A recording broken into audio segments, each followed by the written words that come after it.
कधी कधी असं वाटतं ना, की मी आयुष्यात काहीच खास काही करू शकलो नाही, मी खास काही अचीव केलं नाही, मी काहीच साध्य केलं नाही आणि मी खूप मागं राहिलोय.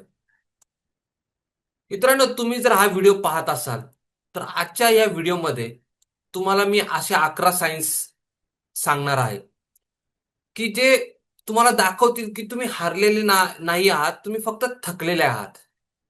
हे 11 सायन्स अतिशय महत्वाचे आहेत. त्यामुळे तुम्ही हा व्हिडिओ पूर्ण पहा. तुम्हाला कदाचित कोणी सांगितलेले नसेल, पण तुम्ही खूप पुढे आहात ऍक्च्युली. तर हे 11 सायन्स आपण पाहूयात. आणि त्यातलं पहिलं साईन ते आहेत की तुम्ही अजून हार मानलेली नाही. You are a fighter, you are a warrior. आणि तुम्ही अजून हार मानलेली नाही, हे सगळ्यात इम्पॉर्टंट गोष्ट आहे. तुम्ही म्हणजे आपण म्हणतो ना, थकलोय म्हणा किंवा you are fighting it out, पण अजून तुम्ही खचलेले ना, तुम्ही धीर धीर म्हणजे तुम्ही काय म्हणतो ना, की you are fighting it out. सगळ्यात महत्वाचे म्हणजे काय, तुम्ही गिव्ह अप नाही केलेला. कारण की गिव्ह अप करणं म्हणजे काय, की सोडून देणं. तुम्ही अजून फाईट करताय, सगळ्यात महत्वाची ती गोष्ट आहे. You are a fighter, you are a warrior. In fact तुम्ही कॉमेंट बॉक्समध्ये जरूर लिहा की आय एम अ फायटर म्हणून. I am a fighter, I am a champion. कारण की गिव्ह अप करणं सगळ्यात सोपं आहे, कोणीही करू शकतं. पण तुम्ही अजून ते केलेलं नाही. You are fighting it out, you are doing it day and in day out. म्हणतात ना, की रात्रंदिवस तुम्ही त्या तुमच्या स्वप्नांचा पाठलाग करताय, तुम्ही तुमचं मेहनत घेताय. तुम्हाला लाईफमध्ये काहीतरी गोल्स आहेत आणि त्याचं तुम्ही फोकसनी काम करता. तुम्ही तुम्ही क्विटर नाहीये, लुजर नाहीये. तुम्ही फाईट करताय. ही खूप इम्पॉर्टंट गोष्ट आहे मित्रांनो. तर this is one of the important sign की we are doing very well in life. आपण खूप चांगलं करतोय आयुष्यामध्ये, की तुम्ही हार मानलेली नाही. दुसरी महत्वाची गोष्ट म्हणजे की life is not perfect. Life is all about ups and downs. Life is all about ups and downs. तर आपण म्हणतो ना, पिक्स अँड व्हॅलीज. पिक्स म्हणजे हे जे शिखर, आणि व्हॅली म्हणजे दरी. है ना. आपण लाईफच्या या जर्नीमध्ये काही वेळा पीक वरती असतो, काही वेळा आपण खाली येतो परत. आयुष्यात काही गोष्टी अशा घडतात की काही गोष्टी आपण वर जातो सक्सेसच्या तिथं, परत आपल्याला काहीतरी सेटबॅक बसतो, परत खाली येतो. तो it is a part of journey या जे लाईफमध्ये. पण तुम्ही हार मानलेली नाही आणि तुम्ही हे स्वीकारलंय की लाईफ इज नॉट परफेक्ट. म्हणजे एक अशी सरळ रेष नाहीये किंवा अशी रेष नाहीये स्ट्रेट जाणारी वरती. असं कधीच होत नाही मित्रांनो, स्ट्रेट होत नाही. इव्हन बिझनेसमध्ये पण अप्स अँड डाऊन्स असतात. है ना. तर life is all about ups and downs, आणि हे तुम्ही स्वीकारलंय. तुम्हाला लक्षात आले की सगळ्या गोष्टी परफेक्ट होणार नाहीत. आणि आता you are okay with that. तुम्ही ते मान्य करताय की तुम्हाला माहिती आहे की ठीक आहे, आता जरी डाऊन जरी पिरियड असाल तरी तुम्ही इमोशनली डिस्टर्ब नाही होत, किंवा कोणी काय बोललं तरी तुम्ही इमोशनली डिस्टर्ब होत नाही. तर it is a sign that you are doing very well. तिसरी महत्वाची गोष्ट म्हणजे की लोक काय म्हणतील या गोष्टीवरती तुम्ही एवढा फोकस करत नाही. तुम्ही ऐकता त्यांचे ओपिनियन्स ऐकता, पण तुम्ही स्वतःचं हार्ट फॉलो करता. You follow your on heart. म्हणजे तुम्हाला फरक नाही पडत की लोक तुम्हाला क्रिटिसाइज करतायत, कंडेम करतायत. You are okay with that. तुम्हाला जर कोणी क्रिटिसाइज केलं, कंप्लेंट केलं, तर तुम्हाला त्याचा फार मोठा फरक पडत नाही. त्यामुळं ही एक महत्वाची गोष्ट आहे की तुम्ही लोक काय म्हणतील याचा विचार तुम्ही कमी करता. चौथी महत्वाची गोष्ट म्हणजे तुम्ही स्वतःच्या प्रोग्रेससाठी किंवा स्वतःच्या प्रगतीसाठी वेळ देता. स्वतःचे माइंड डेव्हलप करण्यासाठी, स्वतःचे स्किल्स डेव्हलप करण्यासाठी, स्वतःचे थॉट्स डेव्हलप करण्यासाठी. आणि तुम्ही स्वतःला इम्पॉर्टन्स द्यायला लागलेले आहेत. स्वतःच्या प्रगतीमध्ये तुम्ही जे काम करताय त्याच्यावर स्वतःला डेव्हलप करताय, स्वतःची पर्सनॅलिटी डेव्हलप करताय, स्वतःचे सॉफ्ट स्किल्स डेव्हलप करताय, स्वतःवरती काम करताय. मित्रांनो, जर आपण आपल्या माइंडवरती, आपल्या थॉट्सवरती काम केलं नाही तर आपलं मन आपल्याला एकदम भरकटवून टाकतं.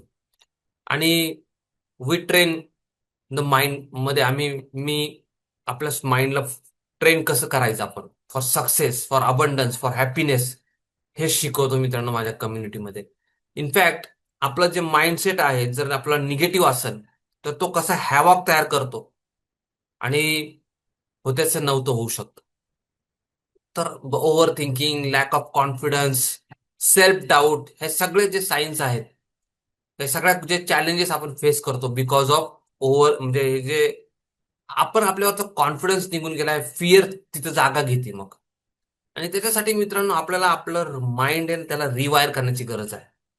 आणि स्वतःवरती काम करण्याची पण गरज आहे. जर तुम्ही काही असे एक्सपिरियन्स करत असाल तुमच्या लाईफमध्ये की तुम्ही ओव्हर थिंकिंग खूप करताय, स्ट्रेस तणावामध्ये असता, किंवा कॉन्फिडन्सची कमी झाली आहे, किंवा तुम्हाला स्वतःचे काही स्किल्स डेव्हलप करायचे आहेत, सॉफ्ट स्किल्स म्हणा, स्वतःच्या पर्सनॅलिटी डेव्हलप करायचे, तर मित्रांनो माझं जे वेबिनार आहे, rewire your mind and transform your life.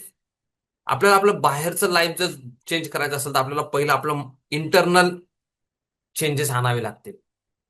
तर त्याच्यासाठी तुम्ही माझं वेबिनार अटेंड करू शकता. डिस्क्रिप्शन बॉक्समध्ये पहिलीच एक लिंक आहे व्हॉट्सअप ग्रुपची, तिथं तुम्ही जॉईन होऊन तुम्ही माझा व्हॉट्सअप ग्रुप जॉईन करू शकता. तिथं वेबिनारचे सगळे अपडेट्स मिळतील. चौथ्या पॉईंटमध्ये मी तुम्हाला सांगितलं की तुम्ही स्वतः आता स्वतःचे स्किल डेव्हलप करताय किंवा स्वतःसाठी टाइम द्यायला लागलाय तुम्ही. पण पाचवा अजून एक इम्पॉर्टंट गोष्ट आहे, ती म्हणजे की तुम्ही स्वतःला बदलण्यासाठी पण प्रयत्नशील आहात, चेंज करण्यामध्ये. आपल्याला माहिती आहे की change is the only thing which is constant. म्हणजे बदल हा निसर्गाचा नियम आहे. ऋतू चेंज होतात आणि प्रत्येक महिना चेंज होतो, दिवस होती, रात्र होती. तर चेंज, सूर्योदय होतो, सूर्यास्त होतो, म्हणजे it is all about changes. तर चेंज हा महत्वाचा आहे. तर आपल्याला पण चेंज आणणं स्वतःमध्ये खूप गरजेचं असतं. आणि तुम्ही स्वतः चेंजसाठी तयार आहात, तुम्ही प्रामाणिक आहात. तुम्ही स्वतःला माहिती की मला जर ग्रो व्हायचं असेल तर मला माझ्या स्वतःमध्ये अपडेट करावं लागेल. जसं मोबाईल फोन पण अपडेट होतो, ते पण स्वतःला चेंज करत राहतात. प्रत्येक गोष्ट स्वतःला, प्रत्येक कंपनी स्वतःला अपडेट करत असते. तर तसं स्वतःला आपलं चेंज करणं पण फार इम्पॉर्टंट आहे. तुम्ही ते करताय, याचा अर्थ तुम्ही ऑलरेडी दुसऱ्यांपेक्षा खूप पुढे आहात. सहावी गोष्ट ती म्हणजे ऍटिट्यूड ऑफ ग्रॅटिट्यूड. तुम्ही छोट्या छोट्या गोष्टींसाठी तुमची कृतज्ञता व्यक्त करता. Thank God for my family, thank God for nice peaceful sleep, thank God for तुमच्याशी कुणी गप्पा मारल्या, कुणी चांगला तुमचा फ्रेंड भेटला, तर तुम्ही त्या प्रत्येक गोष्टीला तुम्ही इम्पॉर्टन्स देताय. त्या प्रत्येक गोष्टीचं जे इम्पॉर्टन्स आहे, मोल त्याचं जे आहे ते तुम्हाला कळतंय. की फॅमिली आहे, तुमचे फ्रेंड्स आहेत, तुमची thank God for your health. आहे ना, आज लोक करोडो रुपये आहेत पण त्यांच्याकडे जर हेल्थ नाही तर दे आर नॉट हॅप्पी.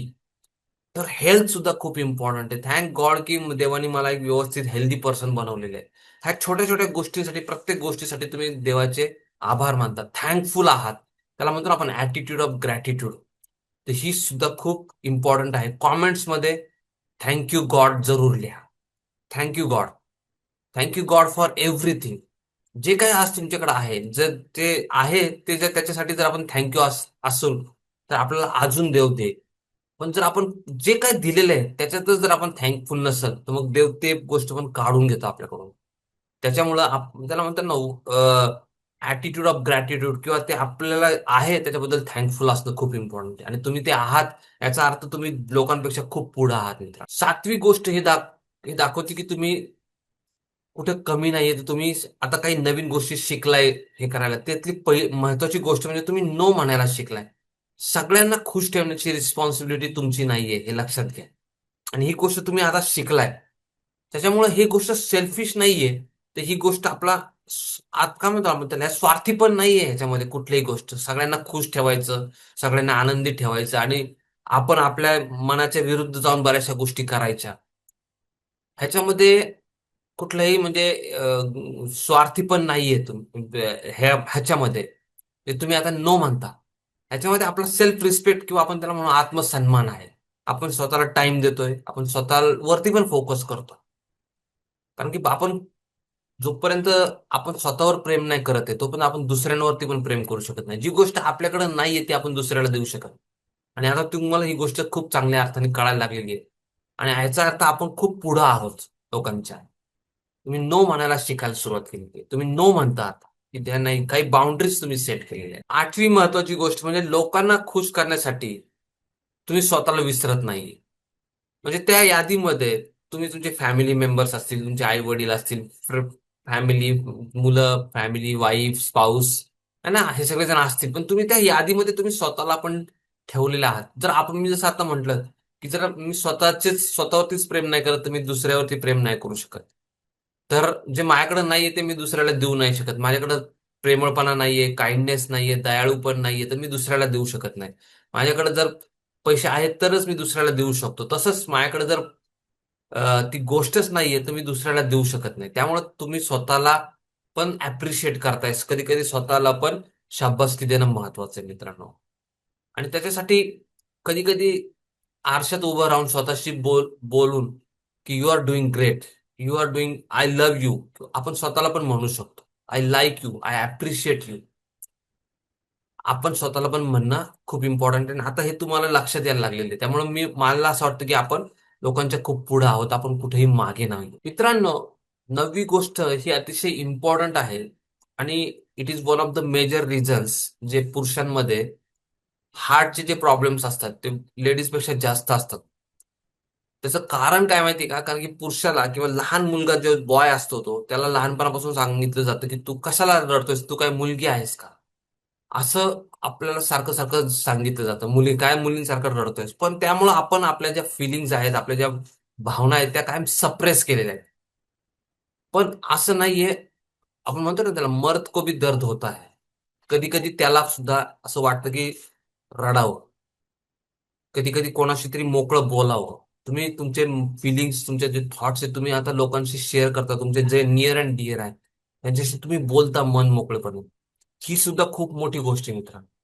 कारण की पुरुष जरी असला ना तरी त्याला पण फिलिंग्स आहेत, त्याला पण भावना आहेत. आणि त्या जर रिलीज नाही केल्या तर त्या आपण जर सप्रेस करून ठेवल्या तर त्या हार्टचे प्रॉब्लेम्स किंवा इव्हन असे खूप सारे स्ट्रेस रिलेटेड जे रोग आहेत ते आपण अट्रॅक्ट करतो. आणि ही गोष्ट तुम्हाला कळायला लागली त्याच्यामुळे तुम्ही ते रिलीज करायला सुरुवात केली. तर हे जर करत असाल तुम्ही ऑलरेडी तर आपण खूप पुढे आहोत मित्रांनो. कारण की माझ्या हिशोबाने रडणं ही काही कमजोरी नाहीये. आपण एक ह्युमन बिंग आहोत. आपण लेडीज किंवा जेंट्स नंतर आहोत, पण पहिले आपण एक ह्युमन बिंग आहोत आणि आपल्याला काही फिलिंग्स असतात. त्याच्यामुळं थोडंसं रिलीज करणं स्वतःला तुम्हाला कळायला लागलेलं आहे की it is very very emotional. किंवा आपण जे आपल्या भावना आहेत त्या तुम्ही व्यक्त करताय, शेअर करताय, दॅट इज व्हेरी इम्पॉर्टंट. जर तुम्ही करत असाल तर तुम्ही ऑलरेडी खूप पुढे आहात. 10वी महत्वाची गोष्ट म्हणजे की तुम्ही वाईट अनुभवांमधून तुम्ही शिकत आहात. तुम्ही ते वाईट अनुभव किंवा कुणी वाईट तुम्हाला ट्रीटमेंट केलं तरी तुम्हाला असं एवढं त्याचा एवढा मोठा फरक नाही पडत आहे. तुम in fact you feel sorry for that. त्या माणसाबद्दल आपल्यालाच वाईट वाटतं. कारण की कोणाला खाली खेचण्या तुम्हाला कोणी खाली खेचण्याचा प्रयत्न केला. इनफॅक्ट आपल्याला जर कोणाला खाली खेचायचं असेल तर पहिलं आपण खाली असतो. म्हणजे कोणाला खाली खेचण्यासाठी तुम्हाला पहिलं खाली जावं लागतं. तर याचा अर्थ तो ऑलरेडी माणूस खाली आहे. तर इनफॅक्ट त्यामुळं जर आपल्याला कोणी असं क्रिटिसाइज केलं, कुणी आपल्याला कुणी काही टॉन्टिंग केलं तर we feel sorry for that. त्यामुळे तुम्ही हे जे एक्सपिरियन्स घेता त्याच्यातून आपल्याला उलट शिकायला पण मिळतं. आणि त्याचं वाईट पण एवढं फिलिंग पण वाटत नाही. इनफॅक्ट तुम्हाला म्हणजे दिस इज ऑल अबाउट लाईफ किंवा हे जे अनुभव आहेत त्याच्यातून आपण ऍक्च्युली घडत जातो. ही आपली एक पर्सनॅलिटी डेव्हलप होत जाते मित्रांनो. आणि ही एक स्ट्रॉंग पर्सनॅलिटी डेव्हलप होते. म्हणजे कारण की आपण प्रत्येक माणसाला जर रिॲक्ट करत बसतो तर इनफॅक्ट आपण आपला एनर्जी वाया घालवतो. आणि हे तुम्हाला कळायला लागले की आपली एनर्जी कुठं द्यायची, कोणाबरोबर आपली स्पेंड करायची, कुठं कारण की आपल्याकडे एक लिमिटेड एनर्जी. त्याच्यामुळं तुम्ही आता ह्या गोष्टी आपण शिकतोय. ह्याचा अर्थ आपण खूप पुढं आहोत. लास्ट मला सांगायची तुम्हाला 11वी गोष्ट. बऱ्याच वेळा आपला कॉन्फिडन्स लूज होतो किंवा आपल्याला कधी कधी फिअर फॅक्टर येते किंवा आपल्याला असं वाटतं की am I doing the right thing किंवा डाऊट येत असतो. पण तरी सुद्धा तुमचा जो मेजर जो आवाज आहे ना तुमच्यामध्ये, जो मेजर थॉट आहे तुमचा, तो आहे दॅट आय एम इनफ. मी पुरेसा आहे. If God is with me, nobody can go against me. जर देव माझ्या बरोबर आहे आणि गॉड म्हणजे गॉड इज इनफ. आणि त्याच्या म्हणजे मी इनफ आहे कारण की आपल्या स्वतःमध्येच देव आहे. आणि देव माझ्यामध्ये आहे, देव आपल्यामध्ये आहे. हे आपल्याला जाणीव झालेली आहे. त्याच्यामुळे आता आपण छोट्या छोट्या गोष्टींना रिॲक्ट करत नाही. छोट्या छोट्या लोकांना त्यांच्या छोट्या छोट्या गेम्समध्ये आपण पार्टिसिपेट करणार किंवा क्रिटिसाइज, कंप्लेंट ह्या गोष्टींमध्ये आपल्याला इंटरेस्ट राहिलेला नाहीये. है ना? तर आपण स्वतःला आय एम इनफ म्हणतो. मी स्वतः पुरेसा आहे. म्हणजे भले काही अप्स अँड डाऊन्स येऊ द्यात किंवा भले काही सेटबॅक बसू द्यात तरी सुद्धा आपण बाउन्स बॅक करू शकतो याची खात्री आपल्याला वाटते. I am enough. I am strong, I am powerful. हा आपल्यामध्ये एक थॉट येत असतो की मी याच्यातून बाउन्स बॅक करेल. I am enough, God is with me, देव माझ्या बरोबर आहे. तर मित्रांनो, हे जे 11 पॉइंट्स आहेत, हे तुम्हाला पटले का? जरूर मला कॉमेंटमध्ये सांगा. आणि तुम्हाला हा व्हिडिओ आवडला तर लाईक करा व्हिडिओला, चॅनलला जरूर सबस्क्राईब करा, कारण की असेच व्हॅल्युबल माझे जे लाईफचे जे एक्सपिरियन्स आहेत मी शेअर करत असतो. आणि फिअर, एन्झायटी, कॉन्फिडन्सची कमतरता किंवा ओव्हर थिंकिंग, किंवा आपलं जे स्वतःबद्दल सेल्फ डाऊट म्हणतो किंवा सेल्फ बिलीफ आपली कमी झालेली आहे किंवा स्वतःबद्दलची आपली सेल्फ इमेज कमी झाली असं तुम्हाला वाटतं, तर जरूर माझ्या वेबिनारला तुम्ही अटेंड करा. तुम्हाला त्याचा खूप फायदा होईल. मी अशीच एक टीम डेव्हलप करतोय, एक कम्युनिटी डेव्हलप करतोय, ज्याच्यामध्ये मी एक माझं मिशन वरती आहे, 1 लाख लोकांना मदत करायची. एक स्ट्रॉंग, पॉवरफुल, कॉन्फिडंट पर्सनॅलिटी बनण्यासाठी मित्रांनो. आणि त्यांना मी ट्रेन करतोय. तर तुम्ही वेबिनारमध्ये तुम्ही माहिती घेऊ शकता. वेबिनार कम्प्लिटली फ्री आहे, तुम्ही जॉईन करू शकता. डिस्क्रिप्शन बॉक्समध्ये लिंक आहे. मित्रांनो, थँक्यू सो मच. पुढच्या व्हिडिओमध्ये भेटूयात. Thank you so much. आणि कॉमेंटमध्ये जरूर लिहा, आय एम इनफ, मी पुरेसा आहे. तुम्ही मी पुरेसा आहे लिहू शकता किंवा आय एम इनफ लिहू शकता. God is with me, and with God all things are possible. Thank you so much friends. Thank you. भेटूयात पुढच्या व्हिडिओमध्ये. थँक्यू.